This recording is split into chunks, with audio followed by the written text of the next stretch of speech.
Timão, já quero te agradecer pelo ter disponibilizado o teu tempo aí. Primeira pergunta que eu queria te fazer é como é que, quem era você, o que você fazia e como você chegou até essa dor desse produto que você desenvolveu, que é o Tintim, né? Tintim App. Isso. É, eu sou programador há uns 20 anos, talvez. Eu comecei a programar com 11 anos de idade. É isso, há 23 anos, né? E sempre programei, sempre trabalhei com tecnologia, né? Comecei a trabalhar com tecnologia com 19 anos de idade, mais ou menos. E, cara, minha vida sempre foi programação, né? Trabalhei durante um tempo no mercado, virei freela depois, aí depois eu abri uma fábrica de software, e nesse meio tempo fui desenvolvendo software para bastante gente, né? Mas queria uma forma mais, não é mais simples de ganhar dinheiro, né? Mas eu queria uma forma mais que eu não tivesse tanta necessidade de fazer vendas complexas, enfim, eu queria ganhar mais dinheiro que eu ganhava. Aí eu conheci o marketing digital. Eu era 2019, 18, 19 mais ou menos. Eu conheci o marketing digital, comecei a entender sobre vender curso na internet, né, tal. Comecei a me embrenhar nesse mercado até que eu decidi me juntar com um amigo que era o Renzo. Ele já tinha um curso que chamava Dev Pro, que chamava Python Pro na época, né? Eu falei, cara, vamos vender esse curso aí. Eu faço a parte de marketing, você é o professor, bora, bora. Ele falou, bora. Aí, cara, diminuindo a história, né? A gente começou no finzinho de 2019, ficamos juntos até meio de 2022 e aí a gente faturou um papo de 3 milhões de reais aí, juntando todo esse período, né? E era muito tráfego pago, eu operava muita campanha, né? A gente fazia lançamento, Érico Rocha, né? Essa escola de marketing digital. E eu comprava muito tráfego, assim, eu comprava lead, fazia lançamento, né, e fazia a venda. E eu comecei a sentir muita dor de juntar os dados, né? A gente chegou a fazer lançamento de mais de 300 mil de mídia. Então, como que eu vou saber se a gente está comprando o lead certo, né? Se esse cara vai comprar depois, enfim. E eu, como programador, juntava um monte de informação, um monte de script. Na época não tinha N8N, não tinha Make, não tinha nada disso, né? E eu tinha um monte de script com planilha, com base de dados e tal, para conseguir fazer essas análises. E eu conseguia fazer as análises, né? Aí um amigo nosso uma vez falou, cara, essa inteligência que vocês têm aqui é muito grande, vocês tinham que vender isso, né, tal. E eu falei, legal, né? Pessoal, o cara fala, ele é consultor, né? Ele falou, eu conheço projeto que tem mais de 10 vezes mais faturamento que vocês têm e não tem essa inteligência, né? E aí, beleza, né? Fiquei com aquilo na cabeça, mas não fiz nada, né? Aí passou um tempo, a gente acabou separando por outros motivos. E aí eu falei, putz, quer saber? Eu quero empreender com software agora. Eu vou fazer um software de rastreio, né? De tráfego de performance, de marketing de performance. Comecei, fiz alguns testes, testei com um amigo meu, não deu certo, não sabia direito o que fazer ainda.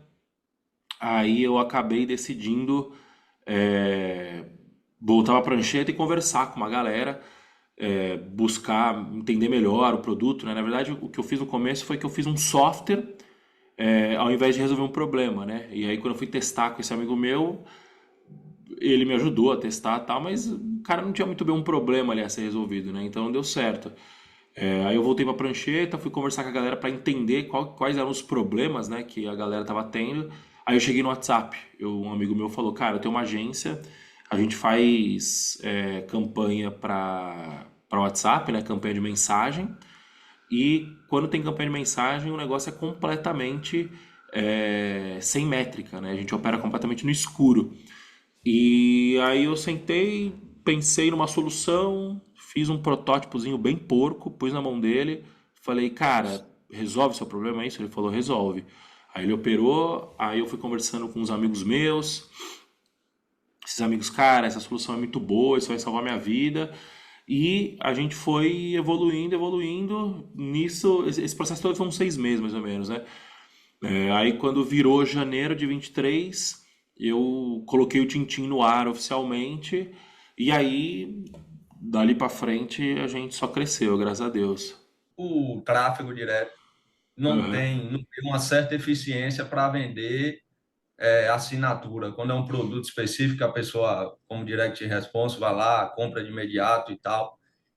Ele tem um grande valor, mas já no universo dos sites, vejo vários casos aí de pessoas que torraram muito dinheiro por Aham. ter investido em tráfego ali. Então, qual foi a estratégia que você usou para fazer a distribuição aí, aumentar a Cara, tua base de usuários?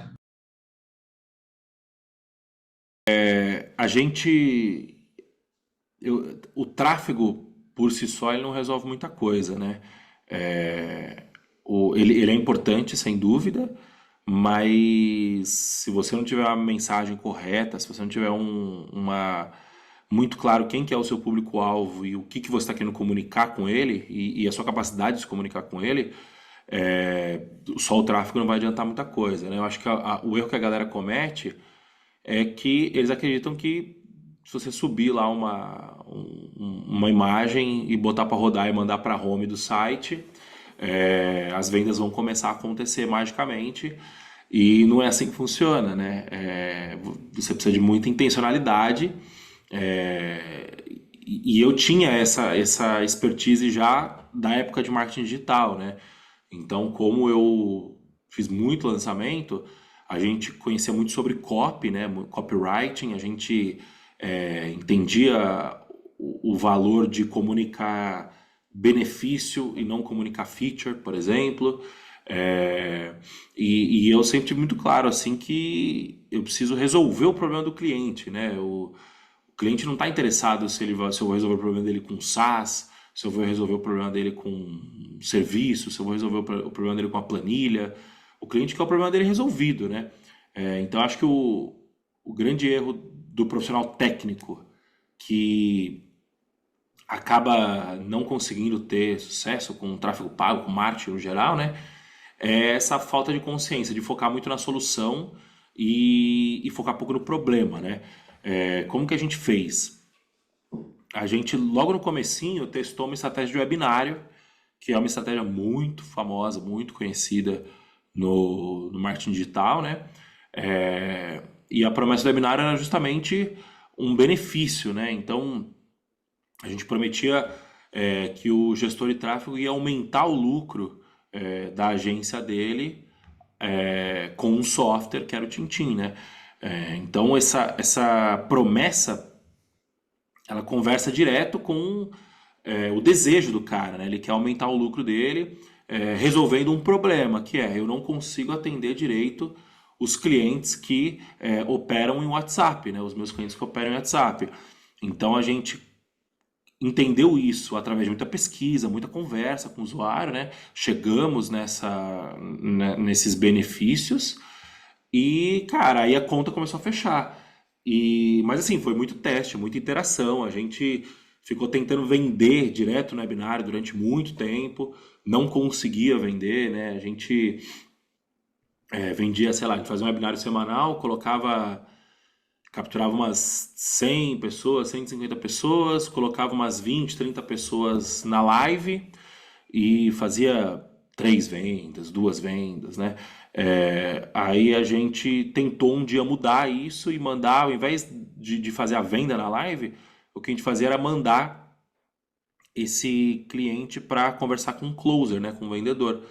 E aí, na primeira semana que a gente fez isso, a gente aumentou para 10, 12 vendas, assim, uma coisa aumentou surreal o volume. E aí a gente percebeu que vender software é diferente de vender infoproduto, né?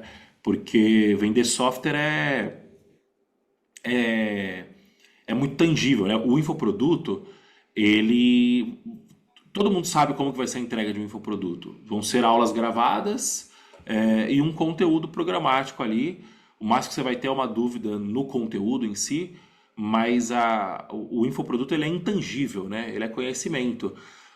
E no infoproduto existe uma característica que o cliente, né, o aluno, ele sabe que grande parte do potencial de sucesso dele está sob a responsabilidade dele, né? Então, ou seja, o infoproduto ele ensina, só que cabe ao aluno aprender e aplicar, né? Então ele sabe que grande parte da responsabilidade está com ele. No software não, o software ele faz pelo cliente, né? Então existem dúvidas muito mais técnicas quando a gente vai vender um software do que quando a gente vai vender um infoproduto. Além disso, é uma venda muito mais consultiva, né? Então, o problema daquele cliente, ele é um problema mais de ordem mais tangível a ser resolvido, né? Então, o infoproduto, o cara quer ganhar mais dinheiro, o cara quer um cargo melhor. No SaaS, ele quer rastrear as vendas que acontecem pelo WhatsApp, né? Então, é algo muito mais tangível, muito mais prático. E a partir dessa tangibilidade surgem dúvidas muito mais específicas, né?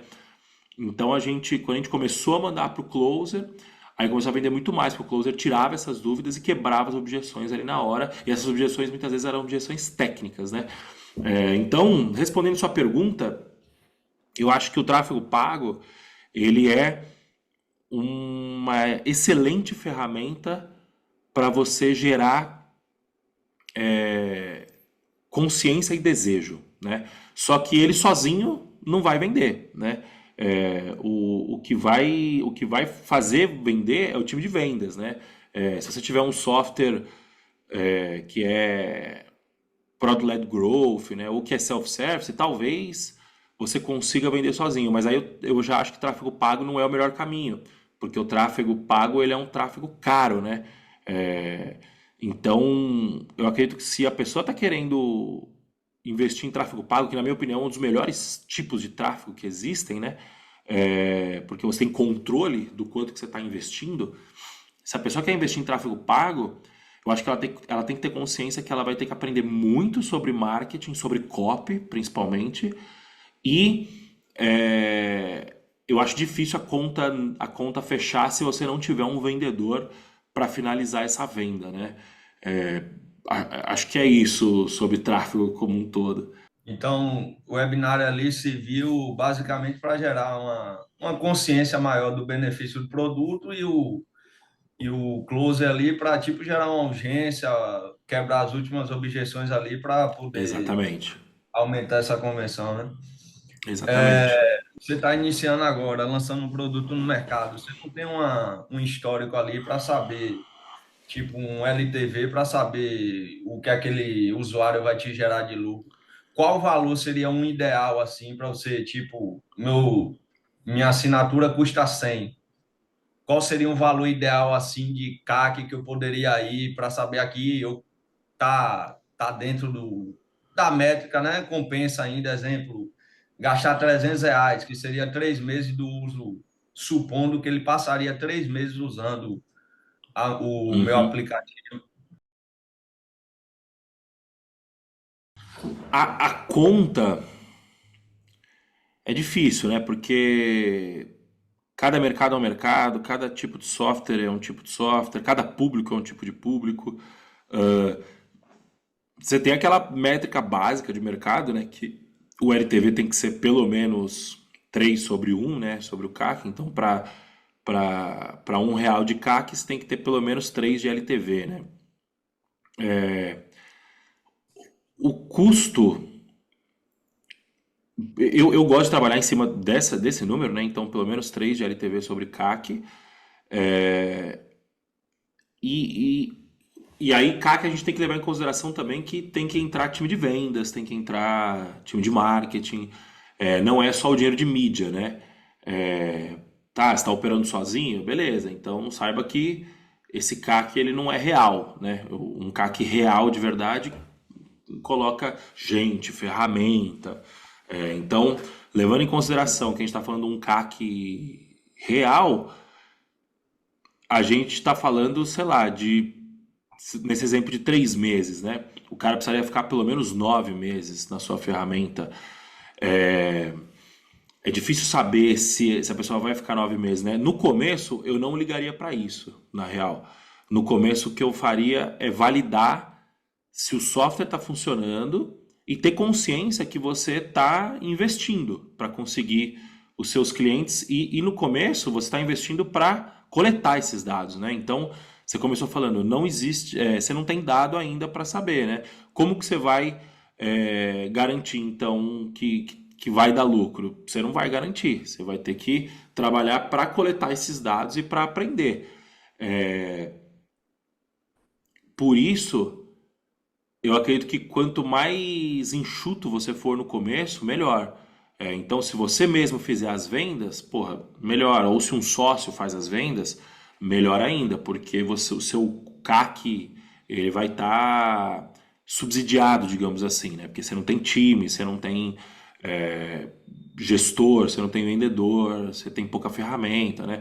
O que a gente fez aqui no Tintim foi justamente fazer isso, né? A gente encontrava uma forma barata de gerar reunião, né?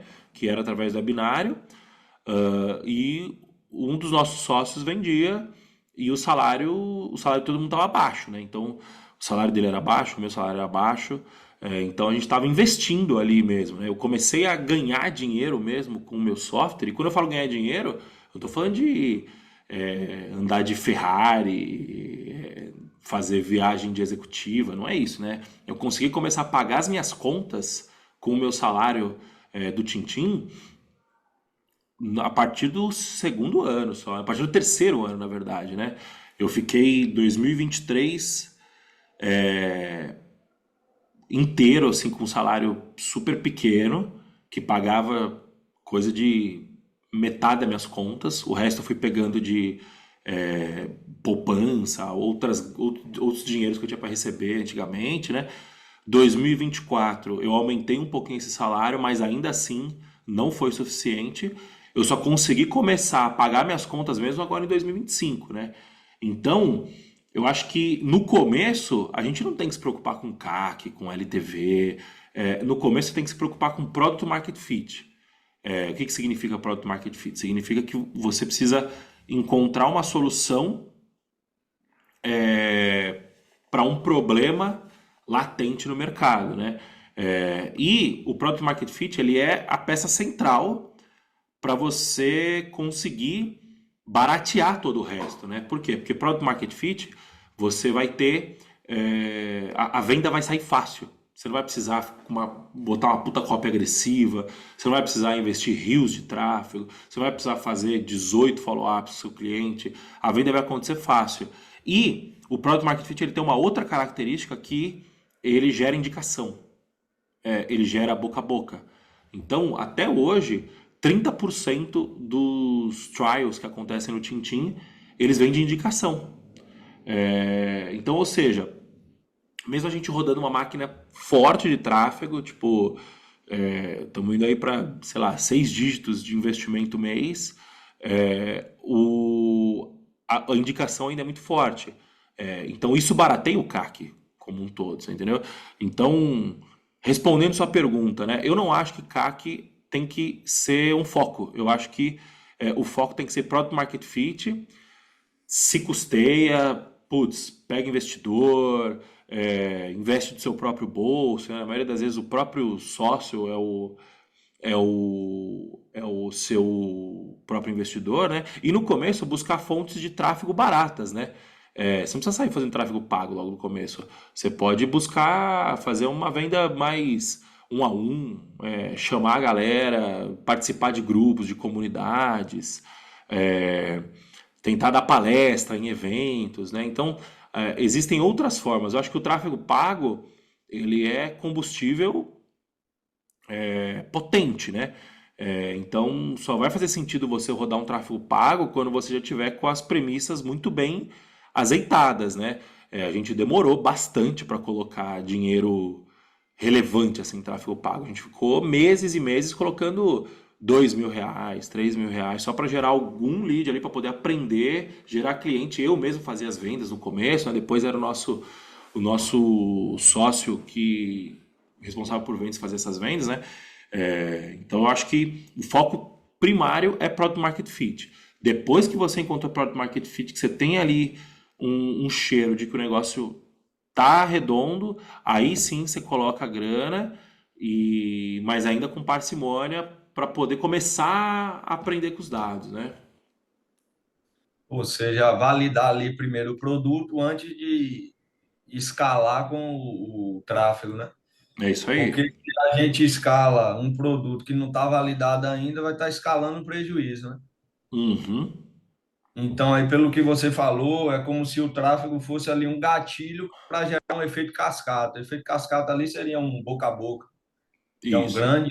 E você, se estivesse começando hoje, que tipo de. Em qual lugar você buscaria assim, ou tentaria se aprofundar para encontrar uma dor, algo que você vê como oportunidade hoje? Eu acho que o jeito mais fácil de você encontrar uma dor é você procurando os seus próprios problemas, é, ou procurando os problemas da indústria que você trabalha, né? Eu comecei assim. é, quando eu trabalhava com marketing digital era a mesma coisa, eu vendia curso de programação, não era o curso mais rentável, não era o curso que dava mais dinheiro, é, mas era o mercado que eu sabia trabalhar. Então eu conhecia as dores, eu conhecia o cliente, eu conhecia os desejos, as aspirações do cliente, né?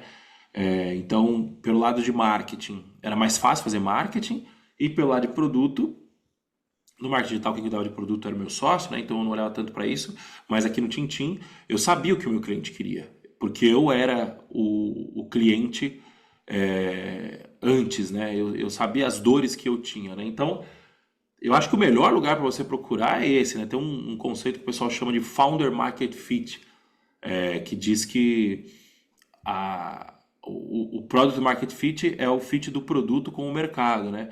O Founder Market Fit é o fit do fundador com o mercado, né? Então, um fundador que tem conhecimento daquele mercado, ele vai ter uma vantagem enorme em cima do fundador que não tem conhecimento daquele mercado, né? E esse custo de aprendizado, ele é muito caro no começo, né? Porque o grande risco de uma startup está nos primeiros anos, né? De você principalmente se você vai disruptar alguma coisa, não precisa nem necessariamente uma startup que vai disruptar um processo, mas você quer fazer um software mesmo para competir com outros softwares em mercados consolidados, né? Você não conhecer do mercado vai te gerar um custo de aprendizado, né? Você vai precisar investir tempo nesse aprendizado, dinheiro um pouco talvez, mas principalmente tempo, né? E conforme você investe esse tempo, um concorrente seu já tem esse conhecimento e, consequentemente, ele vai economizar esse tempo, né? Então, eu procuraria as minhas próprias dores para poder identificar um problema. A gente vê aí nos últimos meses, né, crescendo a nova onda agora de nominaram até de Vibe Code, Aham. que é as IA desenvolvendo ali produtos. E a gente vê dentro disso tudo a barreira de entrada para se fazer um produto digital hoje. Ela está baixando e tende a cada vez mais qualquer tipo de pessoa com um mínimo de habilidade ali em desenvolvimento criar uma solução. Então, a gente observa que o produto já não está sendo mais o diferencial, né? Não é mais um diferencial competitivo, que a barreira de entrada ali está diminuindo bastante. Como é que você vê o futuro do mercado? Cara, eu coincidentemente acabei de escrever um texto sobre isso, vai sair no sábado. É, eu, eu acredito que sim, o custo para desenvolver software está ficando cada vez mais barato. Não só por conta da IA, mas por conta de low code, no code, né? Então, você consegue escrever software escalável, né? Entre aspas, com muito mais facilidade com as ferramentas que a gente tem hoje. Mas, ainda assim, desenvolver software é muito caro. Desenvolver software de qualidade é muito caro. Por quê? Porque criar software é fácil. Agora, manter software é difícil. E quanto mais fácil for o processo de criar software, mais difícil vai ser o processo de manter software. Por quê? Porque codar, uma IA consegue codar, assim como um júnior consegue codar. Mas um júnior não consegue arquitetar um software é, bem arquitetado, né? No sentido de você conseguir arquitetar uma solução que resolva aquele problema específico. A IA também não consegue fazer isso. Então, escrever, conceber um software é muito mais do que escrever um código, né? Conceber um software a gente depende de inteligência de mercado, de inteligência estratégica, de uma capacidade muito boa de definição de problema. E aí quando a gente está falando de definição de problema, a gente está falando de pesquisa de usuário, a gente está falando de entrevista de usuário, coisa que o programador morre de medo de fazer, que é entrevistar o usuário. A gente está falando de um conhecimento não só técnico, mas um conhecimento psicológico, um conhecimento sobre marketing, sobre o ser humano como um todo, né? Um conhecimento holístico da parada. E nada disso a IA consegue substituir. A IA consegue ajudar nesses processos, sem dúvida. Ela aumenta a nossa produtividade, mas ela não substitui isso, né? Então, o software, no fim do dia, né, o código, ele é output. Ele não é... se o input for ruim, o output vai ser ruim também. Não importa o quão rápido você consiga fazer esse output. Não importa o quão fácil fazer esse output, né? Então, eu acredito que o vibe coding, ele é muito bom para você prototipar soluções, ele é muito bom para você prototipar MVP, ele é muito bom para acelerar a sua produtividade como programador, mas eu não acredito que pessoas não técnicas vão conseguir desenvolver software de qualidade, software perene, de qualidade duradouro. Existem exceções? Existem exceções, mas eu prefiro me basear pela regra do que pela exceção. O Peter Levels trabalha sozinho e ganha $250 mil por mês. O Peter Levels, ele tem audiência, né? Então, o fato dele ter audiência e ter prestígio da sua audiência permite com que ele faça softwares relativamente ruins do ponto de vista técnico. Os softwares dele são úteis, sem dúvida nenhuma. Ele tem uma habilidade de... Não é só a audiência que é o ativo dele, né? Ele tem uma habilidade de identificar problema e planejar soluções fora do comum, essa habilidade dele. Ele com certeza é acima da média. Mas o software dele muito provavelmente não deve ter um uptime tão bom, porque às vezes não está escrito com as melhores... com as boas práticas de arquitetura, por exemplo, né? O que acontece é que a audiência dele vai relevar esse uptime baixo, porque eles gostam do Peter Levels, eles confiam no Peter Levels e eles prestigiam o Peter Levels. Quantos Peter Levels tem no mundo? Você entendeu? Qual a nossa capacidade de se tornar um Peter Levels e ter a audiência que ele tem? Já ouvi uma entrevista dele que ele falou que a principal atividade que ele se dedica é ficar tweetando, porque ele sabe que o que a audiência dele quer é conversar com ele, né? É saber o que ele tem para dizer, entendeu? Então, mas falando sobre diferencial, né? Eu acredito sim que cada vez menos um produto é um diferencial, porque de fato o custo de desenvolver software está caindo, né? Mas um produto bem feito, né? E quando eu falo bem feito, eu não estou falando tecnicamente bem feito, eu estou falando um produto que resolva os problemas do cliente de uma forma satisfatória, ele continua sim sendo um diferencial. O que acontece é que um produto ele é facilmente copiável, né? Então eu acho que o grande diferencial não está no produto, mas sim na habilidade de construir bons produtos. Você consegue perceber a diferença, né? O bom produto ele é output, o input é a habilidade que você tem de construir bons produtos. Esse com certeza é um diferencial. Só você usar, sei lá, o Steve Jobs como exemplo. É, o iPhone ele é tecnicamente inferior a um Samsung, e para quem gosta de iPhone, o iPhone é infinitamente superior a um Samsung, por exemplo, né? Então, o produto, a capacidade de fazer bons produtos é sim um diferencial, e eu acho que vai continuar sendo. Ah, marca e distribuição, eu acho que são diferenciais mais fortes ainda, né? Então, você ter uma boa marca, ela é super, ela vale muito mais do que você ter um bom produto. É, e você ter um bom canal de distribuição, né? Ou seja, uma forma barata de atrair compradores para o seu produto, vale muito mais do que você ter um bom produto, né? Numa situação dessa, você até consegue vender produto ruim. O que acontece é que se você vender produto ruim, a sua marca ela vai se deteriorar ao longo do tempo, né? Então, não acho que é uma decisão inteligente de médio e longo prazo, né? Mas o ativo marca e o ativo distribuição, eles são tão valiosos que eles até te permitem vender um produto ruim. Vide aí a galera que manja de tráfego pago e vendendo é, encapsulado de farinha para velhinha. O que acontece é que esse cara ele dominou uma forma de distribuição, né? Mas não é duradouro o negócio dele. Então, dentro do que você falou aí, o diferencial agora então, permanece, né? Profundidade, a qual você conhece sobre a dor ali do usuário, o qual você está resolvendo, e o canal de distribuição, né?